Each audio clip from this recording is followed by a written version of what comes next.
दोस्तों ये कहानी है एक आम से दुबले पतले लड़के सुनील कुमार गुप्ता की, जो यहाँ एक जेलर बनने का इंटरव्यू देने आया है। पर इंटरव्यूअर्स ने कहा कि इस काम के लिए थोड़े लंबे चौड़े आदमी चाहिए, तुम ये काम कैसे करोगे? सुनील कहता है मैं कर लूंगा, मुझे मेरे घर वालों का ख्याल रखना है, घर के खर्चे उठाने हैं। सुनील ने कहा कि मेरे सामने अभी बस यही एक नौकरी है और मुझे ये करनी है। सुनील को नौकरी मिल गई, पर साथ ही साथ इंटरव्यूअर्स ने उसे बताया कि ये काम आसान नहीं होने वाला, रोज नई नई मुश्किलें आएंगी, क्योंकि सुनील जा रहा था हिंदुस्तान की सबसे बड़ी जेल तिहाड़ में। पर यहाँ आते ही सिर्फ उसकी जॉब एप्लीकेशन कैंसिल कर दी गई। वो कहते हैं कि तुम यहाँ टिक नहीं पाओगे। तो बाहर भी इस आदमी धैये ने सुनील को सेम ही कहा, पर फिर एक फिरंगी सा आदमी यहाँ सुनील की मदद कर देता है।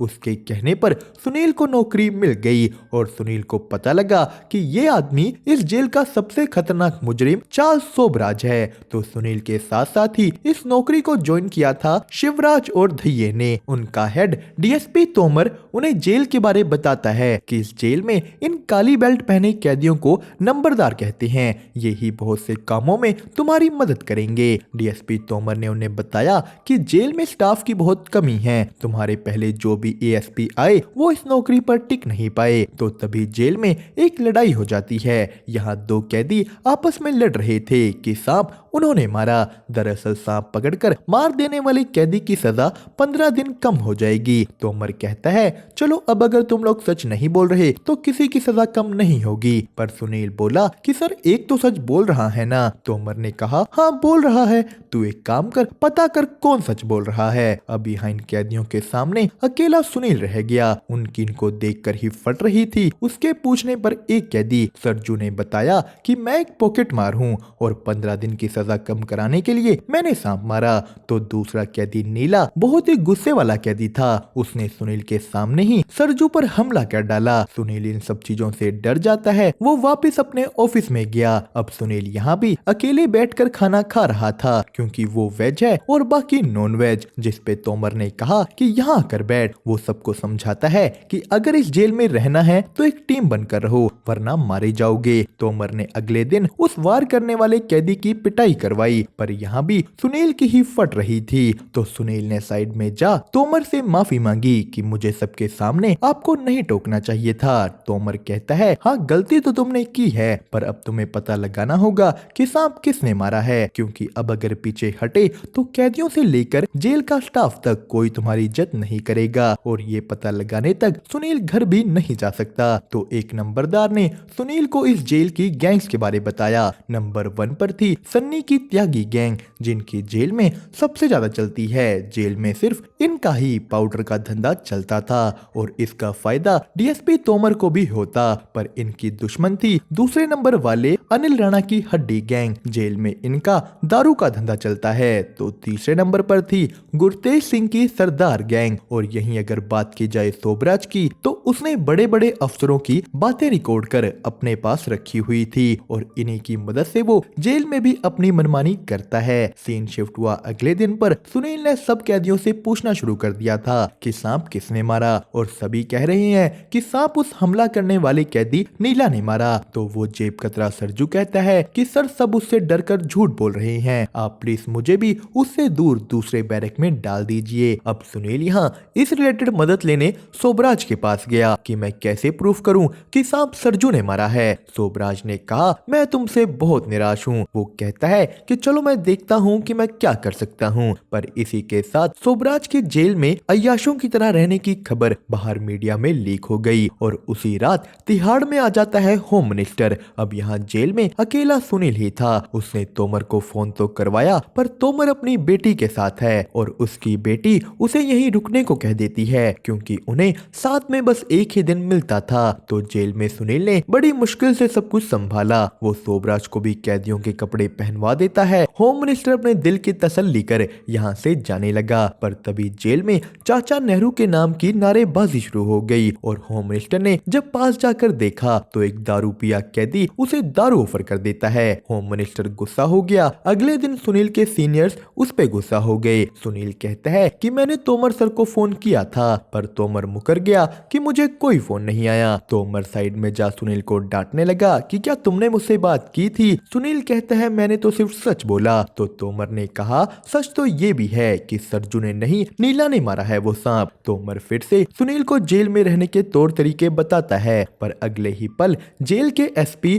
और सुनील को सस्पेंड कर दिया गया। सुनील वापस अपने घर चला जाता है तो जेल में नीला ने सरजू पर हमला कर दिया कि तूने झूठ क्यों बोला। और फिर एक दिन आता है तिहाड़ जेल में फांसी का ऑर्डर। ये ऑर्डर 5 साल में पहली बार आया था। तो सब कुछ सही रखने के लिए जेल के नए एसपी ने सुनील को दोबारा काम पर बुलाया। वो कहता है कि अगर तुमने ये फांसी सही से करवा दी तो तुम्हें तुम्हारी जॉब वापस मिल जाएगी। उन्होंने उसे बताया कि दोनों फांसी वाले कैदी बिल्ला और रंगा का इंटरव्यू लेने एक जर्नलिस्ट प्रतिभा सेन भी आने वाली है, तो उसे भी तुम्हें ही हैंडल करना होगा। तो सुनील आगे फांसी कोठी में गया। यहाँ रंगा कह रहा था कि सर मैं बिल्ला की वजह से फंस गया हूँ, मैंने कुछ नहीं किया। तो बिल्ला रो रहा था कि सर मैं रंगा की वजह से फंस गया हूँ, मैंने कुछ नहीं किया। और यहीं तोमर ने सुनील को कहा था कि रंगा बिल्ला को फांसी के बारे कुछ नहीं बताना। वो उसे कहता है कि तुम्हें प्रतिभा सेन को भी कंट्रोल में रखना होगा, उसे नहीं पता चलना चाहिए कि रंगा और बिल्ला को तिहाड़ में कैसे रखा जा रहा था, क्योंकि अगर तिहाड़ के रिलेटेड कोई भी बात बाहर आई तो सुनील फिर मरेगा। इसके बाद सुनील जाकर प्रतिभा से मिला। प्रतिभा ने सुनील से अलग अलग सवाल करने शुरू कर दिए, जिसपे सुनील कहता है कि आप अपने सारे सवाल लिख कर दे दीजिए, मैं राइटिंग में ही इनका जवाब दे दूंगा। तो प्रतिभा ने सुनील को बताया कि क्या आपको पता भी है कि रंगा और बिल्ला ने खुद ही अपना ये सारा जुर्म कबूल किया था, पर उसके बाद उन्होंने अपना कन्फेशन वापस ले लिया, ये कहकर कि उन्हें टॉर्चर किया गया। तो सच क्या है ये अभी तक किसी को भी नहीं पता। और यहीं उनकी फांसी को अब बस 2 दिन रह गए थे। तो सुनील को एक अननोन नंबर से फोन आया। एक लड़की प्रिया ऐसे ही फोन मिला रही थी और आज ये फोन तिहाड़ लग गया। प्रिया सुनील के बारे पूछना शुरू कर देती है। एक लड़की की आवाज सुन सुनील भी उससे बात करने लगा। प्रिया सुनील को रंगा और बिल्ला के बारे बताती है कि सालों पहले 2 बच्चे रेडियो पर एक शो करने आकाशवाणी भवन जा रहे थे। उन्होंने वहां पहुंचने के लिए रंगा और बिल्ला से लिफ्ट ली, पर रंगा और बिल्ला दोनों ने आगे कोर्ट में अलग अलग बयान दिए। बिल्ला बताता है कि रंगा ने उन बच्चों को डराया और उस लड़की के साथ जबरदस्ती की, और रंगा ने बताया कि ये सब बिल्ला ने किया, मैंने कुछ नहीं किया। वो दोनों एक दूसरे पर बच्चों को मारने का आरोप लगाते हैं, जिस पे डीएसपी तोमर ने कहा कि चाहे वो दोनों कुछ भी बोल रहे हैं, पर इस काम में वो दोनों इन्वॉल्व थे, चाहे कम चाहे ज्यादा। अब रंगा और बिल्ला की फांसी को बस एक दिन रह गया था। उन्हें उनकी फांसी के बारे बताया गया। प्रतिभा सेन उन दोनों का इंटरव्यू लेने भी आ चुकी थी, पर सुनील कहता है कि सर इंटरव्यू शाम को करवाऊंगा, ताकि जब तक न्यूज़पेपर में खबर आए इन दोनों की फांसी हो चुकी हो। शाम को सुनील प्रतिभा को लेने गया। वो उसे समझाता है कि आप रंगा और बिल्ला की पर्सनल स्टोरी के अलावा कुछ नहीं पूछेंगी। तो प्रतिभा पहले बिल्ला के पास गई। वो कहता है कि मैडम जी मुझे बचा लीजिए, मैंने उन बच्चों को नहीं मारा। जिस पे प्रतिभा कहती है कि चलो जो सच है वो तुम मुझे बताओ। प्रतिभा पूछती है कि जेल में तुम्हारे साथ इन्होंने कैसा व्यवहार किया। सुनील ये सुन इंटरव्यू रोक देता है कि आप ये नहीं पूछ सकती। प्रतिभा कहती है कि चलो फिर मेरी रंगा से बात कराओ, पर रंगा ने इंटरव्यू देने से मना कर दिया था। सुनील प्रतिभा को यहाँ से भेज देता है। तो अगली सुबह फांसी का वक्त आया। यहाँ रंगा आसपास के लोगों से माफी मांग रहा था, तो बिल्ला रो रहा है कि मैंने कुछ नहीं किया। उन दोनों को फांसी के फंदे पर चढ़ाया जाता है, फांसी दी जाती है। अब यहाँ बिल्ला तो मर गया, पर रंगा जिंदा था। एसपी तोमर से पूछता है कि ये क्या हो रहा है। वो सुनील से पूछता है कि ऐसा क्यों हो रहा है। किसी के पास भी इस चीज का कोई जवाब नहीं था। सबके लिए ऐसा पहली बार हो रहा है। उन्होंने थोड़ी देर तक दोनों बॉडीज को ऐसे ही छोड़ा, पर फिर भी रंगा की सांसें चलती रही। आखिर में आकर तोमर अपने ही ऑफिसर को नीचे भेज रंगा को और जोर से नीचे खिंचवाता है, ताकि ताकि रंगा मर जाए। अब ये सब देख सुनील को उल्टी आ गई। उसने बड़ी मुश्किल से बाहर मीडिया को जा झूठ कहा कि फांसी का प्रोसीजर पूरे टाइम पर बिल्कुल सही तरीके से हुआ, पर यही ये चीज एक टाइपराइटर से टाइप कराते हुए सुनील को पता लगता है कि इस टाइपराइटर को भी झूठे आरोप मानने के लिए टॉर्चर किया गया था। तो यहीं सुनील को अपनी नौकरी वापस मिल गई। सीन शिफ्ट होता है एक रात पर जहां जेल से 180 बच्चे भाग गए थे और ये सारा आरोप आ जाता है शिवराज पर, क्योंकि उन बच्चों की जिम्मेदारी उसकी ही थी। कहानी गई थोड़े टाइम पहले जहां बहुत से जेएनयू स्टूडेंट्स को पुलिस ने गिरफ्तार कर तिहाड़ में भेज दिया था। तोमर इनकी जिम्मेदारी शिवराज को देता है। स्टूडेंट्स को कैदियों के बीच डाला गया तो ये स्टूडेंट्स अलग अलग सवाल करने लगे, बड़ी बड़ी बातें बोलने लगे। सीन शिफ्ट होता है सी क्लास कैदियों पर जो एक लोहे के जाल के थ्रू अपने घर वालों से बात कर रहे थे। भैया यहाँ सुनील को कहता है कि भाई थोड़ा धक्कड़ बन, गाली गुली काट, ऐसे कैसे काम चलेगा। उसने सुनील को दिखाने के लिए एक कैदी को मारना शुरू कर दिया। भैया सुनील को गाली निकालना सिखा रहा था कि गाली निकाल। इसके बाद भैया फोन पर किसी से बात करने लग गया। वो उससे मिलने का प्लान बनाता है तो इधर उन स्टूडेंट से मिला एक लड़का गर्वित। ये मर्डर के जुर्म में यहाँ कैद है। तो इन स्टूडेंट्स ने उसे कहा कि हम भागने का प्लान बना रहे हैं, क्या तू भी हमारे साथ चलेगा। गर्वित को ये बात मजाक लगी और यहीं इधर दूसरी तरफ कोर्ट के ऑर्डर पर 3 कैदियों को जेल से बाहर निकाला गया। इसमें से एक टेररिस्ट है और 2 सगे भाई मर्डरर। यहीं गर्वित सुनील को उन बच्चों के प्लान के बारे बताता है कि ये बच्चे ऐसा बोल रहे थे। तो कुछ देर बाद इन बच्चों से मिलने इनके रिश्तेदार आए और पुलिस वाले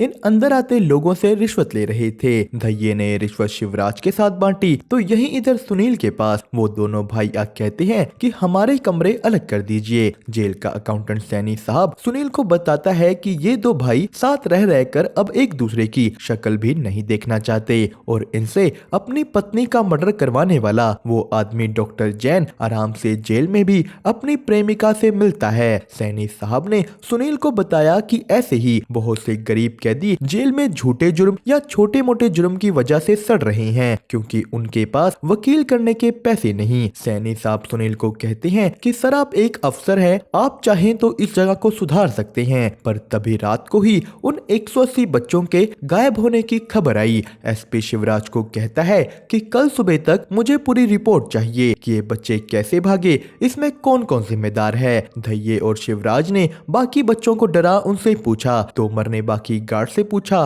पर किसी को कुछ नहीं पता था। धैया सुनील को कहता है कि भाई तू ही कुछ कर। सुनील सोबराज के पास गया। सोबराज सुनील को बताता है कि इतने लोगों का एक साथ गायब होना कोई छुप छुपा कर नहीं बल्कि बिल्कुल दिन में हुआ है। उसने सुनील को एक आइडिया दिया कि लोगों से इंफॉर्मेशन निकलवाने के लिए उन्हें स्पेशल फील कराओ, इम्पोर्टेंट फील कराओ। सुनील यही आइडिया लेकर बाकी बचे स्टूडेंट्स के पास गया। वो एक अकेले स्टूडेंट को यहीं रोककर उसे सोबराज के बताए जाल में फंसाता है। सुनील ने स्टूडेंट को इम्पोर्टेंट फील कराया कि कल को तू ही IAS IPS बनकर इस जेल को बदलेगा, हमारी ट्रेनिंग करवाएगा, नए रूल्स बनाएगा, पर अब आज भी हमारी थोड़ी मदद कर। स्टूडेंट ने बताया कि सुबह जब स्टूडेंट से मिलने उनके जानकार आए थे तो अंदर आते हुए उनके हाथ पर एक स्टैंप लगाया गया था और यही स्टैंप इन जानकारों ने अपनी हथेली से स्टूडेंट्स की हथेली पर चिपका दिया। गार्ड्स बाहर जाते हुए बस स्टैंप देख रहे थे तो ये स्टूडेंट्स भी अपने जानकारों के साथ बाहर निकल गए। अब इस पे एसपी कहता है कि बताओ इस चीज को कैसे ठीक करें। सुनील ने कहा कि हम बी क्लास कैदियों के मिलने वाले टेबल एंड चेयर सिस्टम को खत्म कर उनके लिए भी सी क्लास की तरह लोहे के जाल लगवा सकते हैं। एसपी को आइडिया ठीक लगा। वो सुनील को कहता है इस पे काम करो। एसपी ने सुनील को अकेले रोककर कहा कि जेल को थोड़ा प्रोग्रेसिव बनाने पर तुम काम करो। तो सुनील ने अगले दिन जा उन 2 मर्डरर भाइयों को अलग अलग काम दिए। यहीं तिहाड़ पर कुछ रिसर्च करने एक लड़की कविता आई। सुनील ने उसकी मुलाकात गर्वित से कराई कि ये आपकी मदद करेगा। तो दूसरी तरफ सुनील ने धैये की एडवाइस मान धाकड़ बनने के लिए एक्सरसाइज करना शुरू कर दिया। उसे लगने लगा था कि वो तिहाड़ में बिलोंग करता है। दोस्तों इसी के साथ हमारी इस कहानी का फर्स्ट पार्ट हुआ यहीं पर खत्म। आपको इसकी एक्सप्लेनेशन कैसी लगी हमें कमेंट करके जरूर बताएं। साथ ही साथ वीडियो को लाइक और चैनल को सब्सक्राइब करना मत भूलिएगा।